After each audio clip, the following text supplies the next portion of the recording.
असलामुअलैकुम जी लोग برساتی ਤੇ ਅੱਜ ਦੀ ਨਵੀਂ ਵੀਡੀਓ ਦੇ ਨਾਲ ਤੁਹਾਡੀ ਕਿਸਮਤ 'ਚ ਹਾਜ਼ਰ ਹੋਇਆ जी।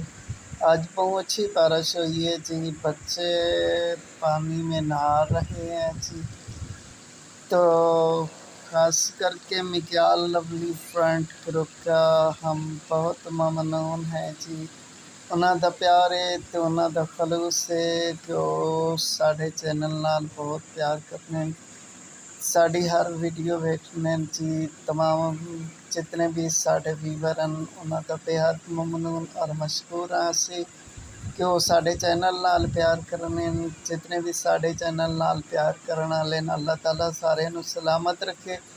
तो अज की इस वीडियो च देखो कि बच्चे बरसाती नाले ते विच खेड रहे वन और अपनी पुरानी खेडा बना रहे हैं, कोई टैंप बना रहे हैं तो फिर उसनू तोड़ रहे वन ते अपनी अपनी खेल दे विच मसरूफ हैं। तो कोशिश करो कि साढ़े चैनल नू सबसक्राइब करो तो साड़ी वीडियो नू लाइक करो तो साढ़े चैनल नाल अपनी मुहब्बत ते प्यार का इजहार करो। अस तुहाडे बहुत ही ममनून ते मशहूर हो सो कि तुसां सानू इतनी इज्जत देने हो, इतना प्यार देने हो जी। तो कोशिश करके साड़ी वीडियो नू अगे अपने दोस्तों च शेयर करो, साथियों नाल शेयर करो तो इस चैनल नाल मुहब्बतां ते प्यार बांटो जी।